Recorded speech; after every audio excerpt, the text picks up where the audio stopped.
बिस्मिल्लाहिर्रहमानिर्रहीम। अस्सलाम वालेकुम दोस्तों, आज के प्रोग्राम न्यूज़ लाइन के साथ मैं हूं रोहेल अकबर और मेरे साथ दोनों शख्सियत बड़ी जानी पहचानी, आपने अक्सर इनको मीडिया पे देखा होगा, जनाब तारक जावेद साहब और फारूक आज़ाद। अस्सलाम वालेकुम।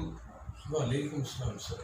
तो आज 3-4 बड़े अहम इशू हैं, जो सियासी इशू हैं वो फारूक आज़ाद साहब से हम डिस्कस करेंगे, जो फलाही कामों के हवाले से वो तारक जावेद साहब से हम पूछेंगे। तो सबसे पहले तो सब ये है कि नैब का इदारा आजकल बड़ी तनकीद की ज़िद में है, सियासी जमातों की तरफ से भी और अदालतों की तरफ से भी। फारूक साहब, पीटीआई के दौर में, आप क्योंकि पीटीआई के नुमाइंदे हैं, पीटीआई के दौर में नैब जैसे इदारे में तनकीद जो हो रही है वो आप सही समझते हैं कि सही हो रही है? अगर ये तनकीद सही है तो फिर ये नैब के इदारे के बनाने वाले ही इसके ज़िम्मेदार होंगे। देखिए ना, ये जो कानून बनाया गया है ये नैब का, ये पुराने पिछले दौर में बनाया गया और जितने केसेस ज़्यादातर चल रहे हैं वो भी पुराने अखबार के ही हैं। और फिर ये है कि नैब के जस्टिस जावेद इकबाल साहब हैं, जो सारी उम्र उनका जो पेशा जो है वो यही रहा है। तो मैं समझता हूँ कि अगर इस तरह के लोग भी जो है उन पे उंगलियाँ उठाई जाएंगी तो फिर तो हमें तमाम अदलिया पे जो है ना वो शक होना शुरू हो जाता है कि ये जो हो रहा है ये क्यों हो रहा है और किस लिए हो रहा है। और अगर कोई इदारा ठीक नहीं है तो फिर इसलिए कि उस इदारे को दुरुस्त किया जाए, उसकी समेत दुरुस्त की जाए। ये पार्लियामेंट में बैठे क्या कर रहे हैं? अगर इस कानून में कुछ सकम है तो वो सकम जो दूर किया जाए, ये नहीं कि कोई इदारा ही बंद कर दिया जाए और थ्रेट दिया जाए जी जो नैब के चेयरमैन है वो घर चले जाएँ। और अगर हुकूमत से कोई शिकवा है तो वो हुकूमत से करे। अगर नैब के कवानीन में कोई कमी है तो वो नैब के कवानीन में वो कमी को पूरा किया जाए। और ये तो नहीं है कि अगर इदारा कोई अगर वो उससे बेहतर काम नहीं कर रहा तो उस इदारे को ही बंद कर दिया जाए। फिर अगर अदलिया में सवाल उठाएगा मौजूद अदलिया पे तो फिर इसका क्या मतलब है? उसका इंसाफ कौन करेगा और वो कौन उसके मुताबिक राय नहीं? अभी देखें, ये साद रफीक का केस था, साद रफीक पे वो पैरागॉन हाउसिंग सोसाइटी का बड़ा एक शोर था उस वक्त जब केस बना, मगर केस ख़त्म हो गया, वो उसमें बेगुनाह हो गया। मगर उसका जो असर था कि वो 3 महीने दोनों भाई अंदर रहे, वो जो अजियत उन पे गुजरी, अगर ये सारा कुछ नैब पहले तैयारी नहीं करती तो फिर बंदे को क्यों पकड़ती है जब बाद में उनके खिलाफ कुछ सबूत ही नहीं होता? मैं तो ये समझता हूँ ये बहस ला हासिल होगी, क्योंकि असल बात यह है कि ये अब एक जो बढ़ रहे हैं, मतलब जो अपोजिशन डिमांड कर रही है वो एक नए किस्म के NRO की तरफ कर रही है। और ये NRO चाहते हैं अगर आज तक कुछ किया है, कुछ करप्शन की है तो वो पिछली हुकूमतों ने किया है। इसका मतलब है कि नैब के इदारे को ख़त्म करें ताकि इस हुकूमत की करप्शन भी जो है अगर ये करती है तो उसका भी मुआवजा ना। ये तो कोई तरीका कार नहीं है। इदारे को बंद करना या इदारे को जो है ना इस तरीके से काबिल दशनाम बनाना, ये कोई अच्छी बात नहीं है। अच्छा, करप्शन की आपने बात की कि पिछले दौर में करप्शन हुई, करप्शन इस दौर में भी हुई है। जो करने वाले वो जहांगीर तरीन और वो सारे उनका जो ग्रुप था वो अरबों रुपये लूट के वो मुल्क से बाहर चले गए, कुछ नहीं हुआ। इस पर हम बाद में बात करेंगे। मैं ज़रा तारक जावेद साहब से पूछता हूँ कि तारक साहब, जो मौजूदा हुकूमत है, आप क्योंकि फलाई काम करते हैं, लोगों की खिदमत करते हैं, अपनी जेब से पैसा लगाते हैं, अपना टाइम देते हैं और जो इलाका की बच्चियाँ हैं उनको तालीम और तरबियत और खाना पकाना और ये सारा कुछ आप उन्हें फ्री ऑफ कॉस्ट सिखा रहे हैं, तो इस सिलसिले में गवर्नमेंट भी कोई आपकी मदद करती है? ऐसा है जनाब मोहतरम, पहले तो आपका शुक्रिया, आपने प्रोग्राम में मौजूद किया। तो उस शुक्रिया के साथ आपको ये तफसील बताना चाहूँगा, चूँकि मैं एक आम आदमी हूँ और आम आदमी के होने के नाते मेरी आवाज़ जो है वो किसी भी ऐसे ईवान तक नहीं पहुँचती। नहीं, पहली बात तो ये कि आप आम आदमी नहीं हैं, आपकी शनाख्त पूरी दुनिया में है। अभी अंजुम ज़िया टोनी साहब से बात हो रही थी, UK में वो होते हैं और बहुत बड़े वो ह्यूमन राइट्स के एक्टिविस्ट हैं, चला रहे हैं, लोगों की खिदमत कर रहे हैं। उन्होंने आपकी शक्ल कैमरे में देखते ही आपको उन्होंने सल्यूट किया और आपकी जानी पहचानी शख्सियत। और ये तो आप ना कहें कि आप आम आदमी हैं, आप तो पूरी दुनिया में बड़े मशहूर हैं, लोगों ने आप पे कॉलम लिखे हुए हैं, आप पे नज़में, गज़लें और शेर व शायरी होती है, तो ये आप आम आदमी नहीं हैं। आपकी बात से मैं इत्तेफाक करता हूँ, लेकिन इस बात को मैं नोटिस में लाना चाहता हूँ। ये बात दुरुस्त है कि मेरा जो जिस तरह मैंने काम किया, उस काम की जो पजीराई है बैरून ममालिक से तो मुझे मिल रही है, लेकिन ख़ासकर अंदरूनी मुल्क मैं अभी तक उस सतह पे नहीं पहुंच सका कि कोई मेरी आके वो बात सुने और सुन के उस प्रोग्राम को समझे और समझने के बाद ये कहे कि हम भी आपके साथ हैं। तो ये जो बात है ना, वो अपनी जगह पे बिल्कुल दुरुस्त है। उसकी एक वजह और भी हो सकती है कि शायद मैं किसी से रिक्वेस्ट नहीं करता, क्योंकि इस तरह के काम जो फलाई अदारे हैं, फलाई काम करने एक बंदे के बस का काम नहीं है। वो इस तरह होता है कि जब वो बंदा काम शुरू करता है तो फिर उसके दोस्त अहबाब मिल जाते हैं, उसके बाद फिर उसको वुसअत मिलती है, फिर वो बड़ी बड़ी ऑर्गेनाइजेशनें जो है वो उनकी सपोर्ट करती हैं। तो चूँकि मैं बात करूँगा, वाकई मैं एक आम आदमी हूँ, तो एक आम आदमी होने के नाते मेरी इतनी पजीराई नहीं मुझे मिल सकी जितनी मुझे मेरा मतलब इस काम को प्रमोट करने के लिए ज़रूरत थी। तो अभी तक हम जो है हमारा सारे का सारा काम जो है वो अपनी मदद आपके तहत है। और मैं ये समझता हूँ, चूँकि एक बड़ी ना अल्लाह पाक की मुझे एक आयत याद है, वो सूरह माइदा चैप्टर नंबर 5 है, वर्स नंबर 32 है। अल्लाह पाक कहते हैं, अगर तूने एक इंसान को नाहक मार दिया तो गोया तूने पूरी कायनात को मार दिया, और अगर तूने एक इंसान को बचा लिया तो गोया तूने पूरी कायनात को बचा लिया। तो मैं अपनी खिदमत के हवाले से मैं ये समझता हूँ कि मैं फुटपाथों से लड़कियों को उठाता हूँ पोर क्लास से और उठाकर उनको मास्टर डिग्रियाँ करवा देता हूँ। तो मैं ये समझता हूँ कि अल्लाह पाक मुझसे इतना बड़ा वो काम ले रहे हैं, भले वो छोटे पैमाने पे, तो मैं बहुत ज़्यादा खुश हूँ। तो ये जो है आपको गवर्नर हाउस भी मदऊ किया गया था, वहाँ पे तकरीब में आपने बकायदा वो सारा कुछ अपना गवर्नर साहब के भी गोशगुजार किया। तो गवर्नर साहब तो बड़े इस मामले में, क्योंकि उनके जो वज़ीर आज़म हैं वो खुद इस काम के माहिर हैं, NGOs के हवाले से, पैसा इकट्ठा करने के हवाले से, और फिर वो लोगों की खिदमत करने में। देखें शौकत खान उन्होंने बनाया, बड़ा अच्छा इदारा, बड़ा अच्छा काम कर रहा है, और वो समझते हैं कि मुल्क को ऐसे इदारों की ज़रूरत है। सरकारी इदारे जो हैं वो लोगों की ज़रूरियात पूरी नहीं कर सकते, और ना ही वो कर रहे हैं। इन सारी जो अवाम की ज़रूरियत है उनको NGO जो हैं वो ही पूरा करती हैं, लोगों को एक ग्रास रूट लेवल पे, गली मोहल्लों में वो लोगों को सपोर्ट फराहम करती हैं। तो गवर्नर साहब ने भी आपकी कोई मदद नहीं की? नहीं, गवर्नर साहब मैं ओपनली बात फिर करना चाहता हूँ, अगर आपने पूछ ली है। अब इनानो चौधरी सरवर साहब को मैंने स्पेशल स्टेज पे मैंने उनको अपनी तरफ मतवज्जो किया और मैंने उन्हें बोला कि योर एक्सीलेंसी, अगर हमें काम करने का मौका दिया जाए तो हम शार्टेस्ट टाइम के अंदर दुनिया की नफीस तरीन, दुनिया की अजीम तरीन और दुनिया की जदीद तरीन कौम का मैं आपको रोल मॉडल बना के दिखा सकता हूँ। अब इतनी ओपन और इतनी वाज़ेह बात जो है, और गवर्नर साहब के साथ 400 के करीब वहाँ पे अशराफिया के लोग भी मौजूद थे। मेरे लिए हैरानकुन बात है, उन्होंने मुझे एक मामूली सा एक रिक्शा ड्राइवर और अनपढ़ जाहिल आदमी समझ के उन्होंने मेरी बात का नोटिस ही कोई नहीं लिया। जनाब मोहतरम, हमारी सोसाइटी जो है वो इसके अंदर तबकाती निज़ाम अभी तक मौजूद है। आम आदमी की जो सुनवाई है वो नहीं है। वो भले मतलब कितने ही खूबसूरत बात करते, तो ये नहीं देखा जाता है ये क्या बात किया है, ये देखा जाता है कि बात किसने की है। तो चूँकि मैं एक आम आदमी था, आज भी आम आदमी हूँ, तो मेरी बात की सुनवाई जो है वो गवर्नर साहब को नहीं हो सकी। उन पर मैं तो सीधी बात करूँगा, उनको मेरी बात समझ में नहीं आई। सही।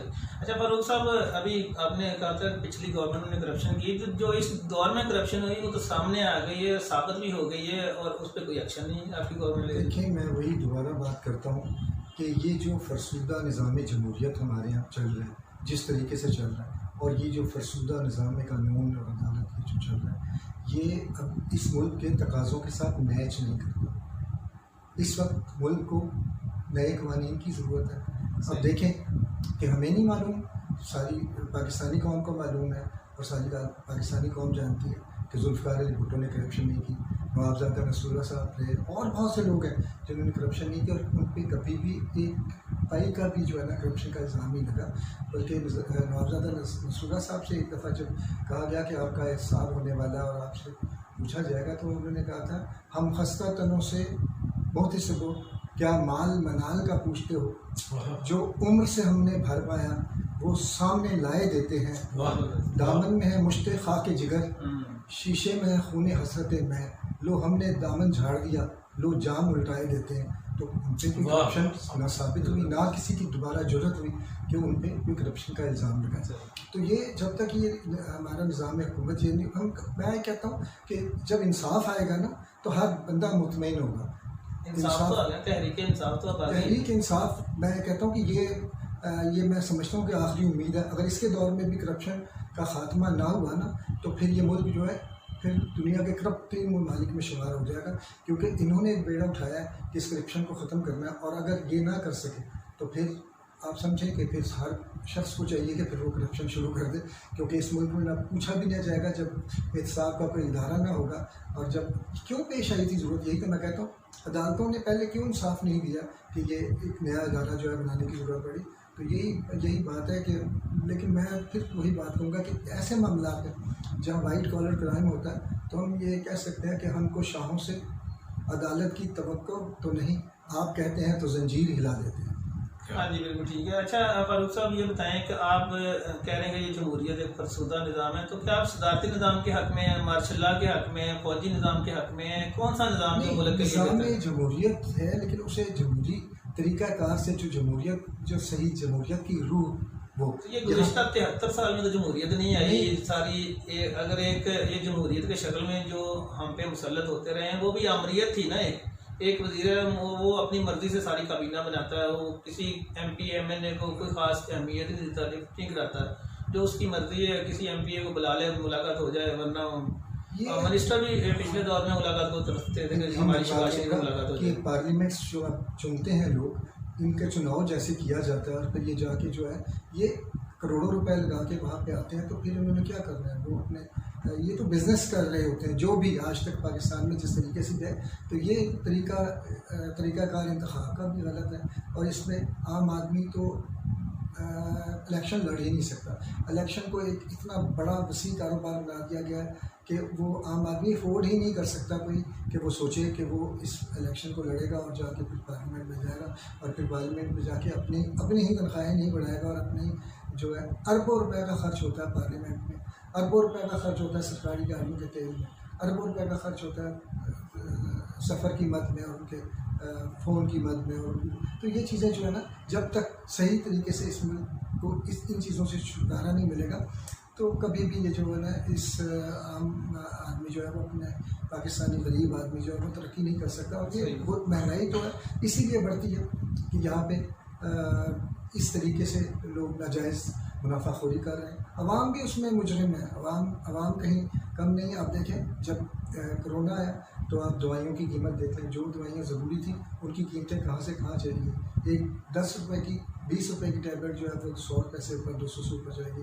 एक 3000-5000 का इंजेक्शन जो है वो 1.5-2 लाख का हो गया। तो ये हम खुद भी मौका ढूंढते हैं, जैसे ईद आने वाली हो, कोई त्यौहार आने वाला हो तो हम चीज़ों की कीमतें बढ़ा देते हैं। पेट्रोल रमज़ान में हम चीज़ें बढ़ा देते हैं, हालांकि दूसरे मालिक जो हैं वो चीज़ें कम कर देते हैं, रेट बहुत कम हो जाता है उनका। तो तारिक साहब आप बताएं कि मुल्क में जमहूरियत जो है, जमहूरी निज़ाम बेहतर है, सदारती निज़ाम बेहतर है, या जो पिछला फौजी दौर रहा वो बेहतर है? सर अगर बिल्कुल तायराना नज़र दुनाएं तो जितने भी माशाल्लाह के दौर रहे वो सबसे बेहतरीन रहे।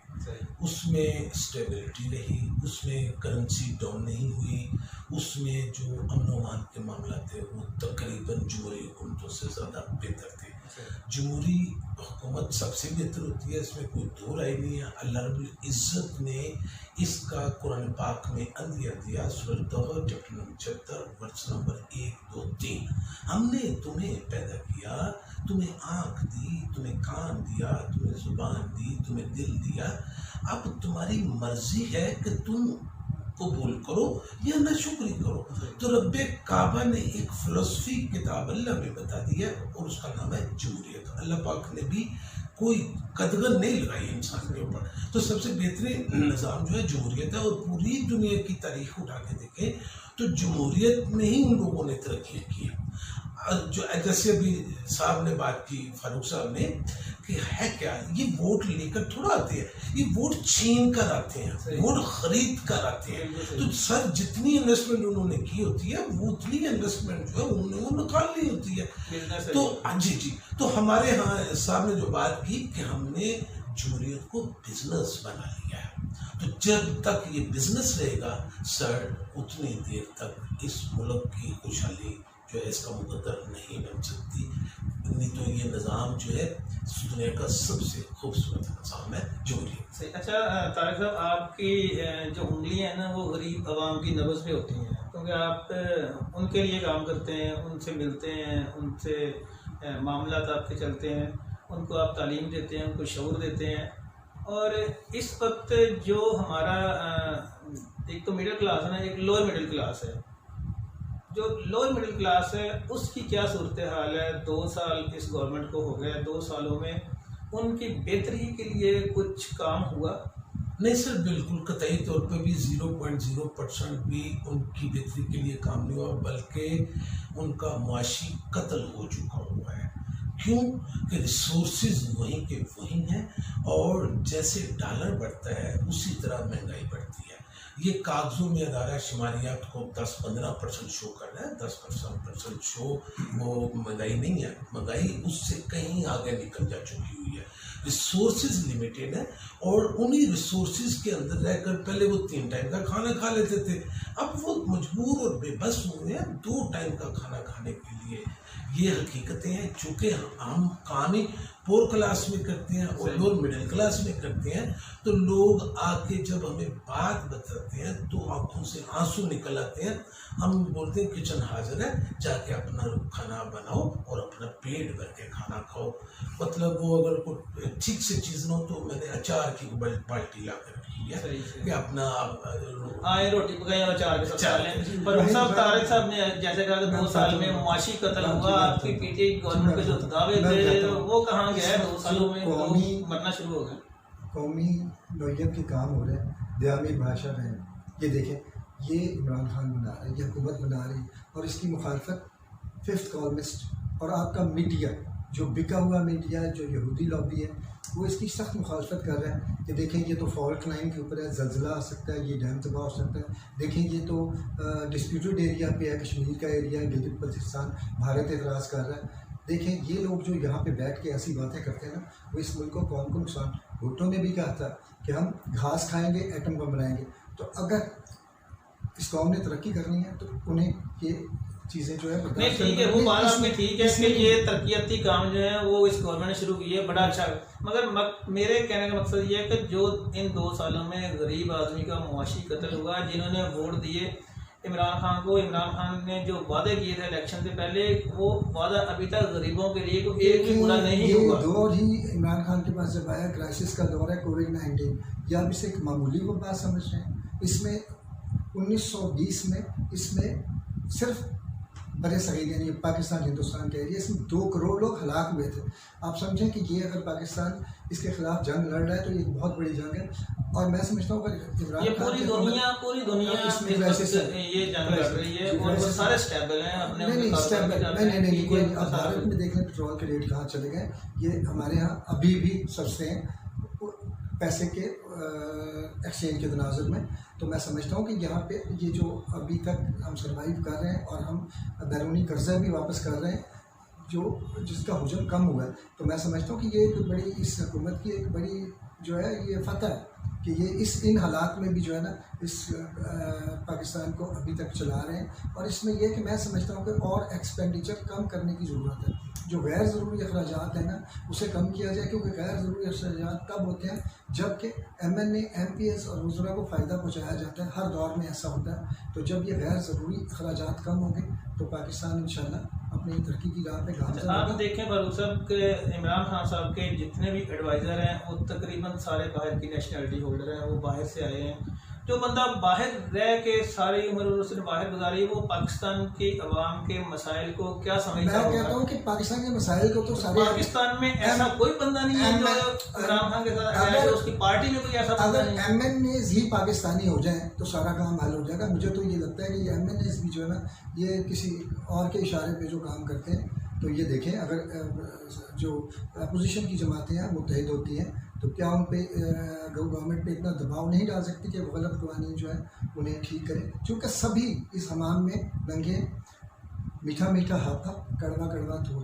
और यही मैं समझता हूँ कि ये सब जो है NRO मांग रहे हैं, जिन्होंने करप्शन की है वो भी, और जो करप्शन कर रहे हैं वो भी, कि एक नया NRO हो जाए इस मुल्क में, और ये जो लोग हैं फिर चैन की बंसी बजाएं और फिर खुले देखें, अगर NRO दे के इस मुल्क के मुआशी हालात अवाम को सुकून मिल सकता है, हालात मुल्क के बेहतर हो सकते हैं, तो NRO दे देना चाहिए। अगर NRO नहीं देना तो ये 5 साल तो वैसे ही गुजर जाने हैं, तो फिर बाद में क्या होगा? अवाम ने आइंदा इमरान खान को वोट फिर नहीं देना अगर ये हालात ऐसे ही रहे। लेकिन 5 साल गुजरने दें, और 5 साल अब देख लें कि क्या होता है और क्या हालात होते हैं। इंशाअल्लाह ताला मुल्क के हालात सुधरेंगे, और पाकिस्तानी कौम जो है वो इस तरह, ऐसी कोई बात नहीं है कि जिस तरीके से ये हमें एक्सपोज किया जा रहा है कि पाकिस्तानी अवाम भूख से मर गए और इस तरह से हो गया। और इंशाअल्लाह ताला पाकिस्तानी कौम बड़ी मजबूत कौम है और ये हर मुश्किल हालात में सर्वाइव करना जानती है। और अब इस वक्त जो है ना, मुल्क हालात जंग में भी है। भारत, आप क्या समझ रहे हैं कि इस वक्त तो शुरू से हालात जंग में है, जब से पाकिस्तान बना उस वक्त से नहीं, कोई जंग में नहीं है। जब मोदी जब आते थे, अब वो जिस तरीके से हमारे वज़ीर आज़म को मुखातिब करते थे, वो तरीका भी आपने देख लिया, और जिस तरीके से उनसे बात बगलगीर होते थे, साड़ियों के तबादले होते थे, वो भी आपने देख लिया।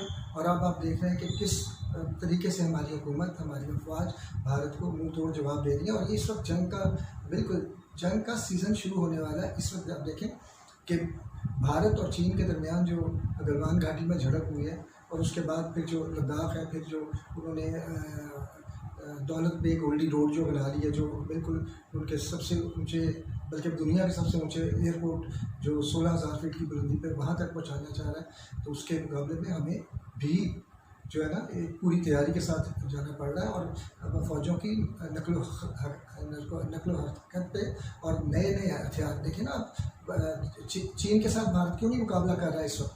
क्योंकि उसे पता है कि चीन के पास S-400 मिज़ाइल है, सरफेस टू एयर, जो 300 किलोमीटर तक किसी भी फ्लाइंग ऑब्जेक्ट को जो निशाना बना सकते हैं बिल्कुल सही से। और भारत के पास वो अभी मिज़ाइल जो है वो फ्रांस ने दिए, वादा किया कि हम देंगे, और राफेल तैयारें उन्होंने मंगाया। हम देखें कि हमारे पास कितनी ताकत है, क्योंकि हमने बहुत मौके ज़ाया किए हैं। जब 1962 में चाइना और भारत की वार हुई थी, तो हमें कहा गया था कि आप कश्मीर पे जो है वो एग्रेशन करें, लेकिन हमने अमेरिका के कहने पे वो रोक दिया था, और चूँकि अमेरिका ने हमें सबक बांध दिखाए थे। और उस दौरान में जब लद्दाख में करगिल में हमारी जंग हो रही थी भारत के साथ, तो उसमें ये हुआ था कि चाइना ने उसका फ़ायदा उठाया, और जो प्यांगोंग झील है उस पर उसने फिंगर 8 से लेकर फिंगर 4 तक कब्ज़ा कर लिया। ये उसी दौर में हुआ। तो हम अपनी जो अचीवमेंट्स होती हैं, फ़ायदे होते हैं, हम तो करगिल से भी वापस चले गए किसी के कहने पे। तो ये मैं समझता हूँ अपनी। अब तो ये कि जो भारत की और चाइना की जंग हो रही है, उसमें हमें बड़ा फ़ायदा पहुँच रहा है। चाह बाहर का देख लें, एक नया ब्लॉक तरतीब पा रहा है, हाँ, एक नया ब्लॉक तरतीब पा रहा है। और मैं समझता हूँ कि ये जो हमें अब जो है ना, ये इस तरफ जो लद्दाख की तरफ और जो इस तरफ को देखना पड़ेगा कि हम इस पे अपनी क्या स्ट्रेटजी तरतीब देते हैं। और एक डंपिंग बंद हो गई है। देखिए, दौलत बेग ओल्डी जो है रोड, वो भी बंद है इस वक्त गलवान घाटी की वजह से, क्योंकि दरिया शीव के किनारे ये तकरीबन 265 किलोमीटर की उन्होंने सड़क बना ली है। जो सियाचिन के लिए डंपिंग होती है ना इस साल, वो भी नहीं हो सकी मुकम्मल तौर पे। और वो डंपिंग ना होने की वजह से सियाचिन जो है वो, अगर वहाँ पे कोई तनाज़ा पैदा हुआ तो वो वहाँ सर्वाइव इंडिया नहीं कर सकेगा। अच्छा पर सर, ये बड़ी बातें हैं, बड़े लोगों की बातें हैं, उनके समझने की बातें हैं। जो हमारा गरीब तबका है उनको इन बातों से कोई ताल्लुक नहीं। उनको ये है कि उनको 2 वक्त की रोटी मिले, उनको आसाइशें मिले, उनको इलाज की सहूलतें मिलें और जो उनसे वादे किए गए थे वो पूरे हों, तो वो पूरे होने की उम्मीद है, बेहतरी होगी। नहीं, मुझे तो नहीं, इसलिए नहीं लग रही कि जहाँ पे कोई बात होती है कि इन लोगों को जो ये इस पूरे जो माफिया के सरगर्म रुकन है उनके खिलाफ कोई कार्रवाई होती है, तो कोई ना कोई ऐसा हुक्म आ जाता है कि जी कमीशन की रिपोर्ट को इस वक्त जो है ना वो तो बंद कर दिया जाए और चीनी की कीमत जो है वो कम कर दी जाए। ये दो चीज़ें, और उनके खिलाफ इंतकाम की कार्रवाई जो है कानूनी ना की जाए, छापे ना मारे जाए, तो फिर ये कैसे होगा? ये तो फिर मैं तो समझता हूँ कि फिर तो यहाँ पे रंजीत सिंह का दौर बेहतर था। जब गंदम की प्राइस बढ़ी तो रंजीत सिंह ने जो है ना वो मंडी पे चला गया और उसने कहा कि कड़ाह तेल का बनाए, और वहाँ पे वो जब तेल उबलने लगा तो उसने बुलाया एक बनिए को, उससे पूछा हाँ जी गंदम क्या रेट है? उसने कहा आती कितने की है? उसने कहा जी इतने की। उसने कहा इतना प्रॉफिट? उसने उठा के कहा इसके कड़ाह में डाल दो। और उसी दिन से पूरे रंजीत सिंह की दौरे हुकूमत में गंदम के रेट नहीं बढ़े। तो यहाँ पे तो बिल्कुल ऐसा है कि अगर कोई ऐसा निज़ाम आ जाए, क्योंकि हम ये लातों के बूत बातों से नहीं मानते, जो मिलावट करते हैं, जो महंगाई करते हैं, जो कम तोलते हैं, हुजूर पाक सल्लल्लाहु अलैहि वसल्लम ने फरमाया वो हम में से नहीं है, तो क्या मतलब वो है ही नहीं, मुसलमान ही नहीं है, काफिर। तो मैं समझता हूँ कि जब हम खुद ठीक हो जाएंगे तो सारा इंसान बेहतर हो जाएगा। जी, तारिक साहब, फारूक साहब ने तो मायूसी का इजहार कर दिया कि ये हालात नहीं ठीक होने। आपकी नज़र में हालात बेहतरी के चांस हैं? सर बात जो अगर हुकूमत के बारे में, चूँकि मैं सियासी आदमी नहीं हूँ, लेकिन आपके कहने पे एक बात ज़रूर कर देता हूँ। हुकूमत की सिमत जो है वो वाक़ई नहीं इस तरफ लगी हुई है कि किसी तरह ये रिश्वत का जो कारोबार है इसको ख़त्म किया जाए। सिमत दुरुस्त है, लेकिन उनको इस सिमत के साथ साथ जो और बहुत सारे मामला हैं उनके ऊपर भी उनको नज़र करनी चाहिए। एक ही सिमत के ऊपर आप काम लाजमी करें, उसमें बड़ी खुशी की बात है, मगर बहुत सारे और शोबे हैं जो नज़रअंदाज हो गए हैं। तो मैं हुकूमत से दस्ता इल्तिजा करता हूँ कि दूसरे शोबों के ऊपर ऐसे विजनरी लोग लेकर आए जो मामले की समझ की सलाहियत रखते हो, ताकि दूसरे मामला की जो साथ साथ चले। जी बिल्कुल जी, दूसरे मामला भी साथ साथ चलने चाहिए। तो आज का हमारा ख़त्म होता है प्रोग्राम का। इसके साथ ही फारूक आज़ाद साहब, तारिक जावेद साहब और मुझे इजाज़त दीजिए। दोस्तों आपसे फिर मुलाकात होगी। अस्सलाम वालेकुम।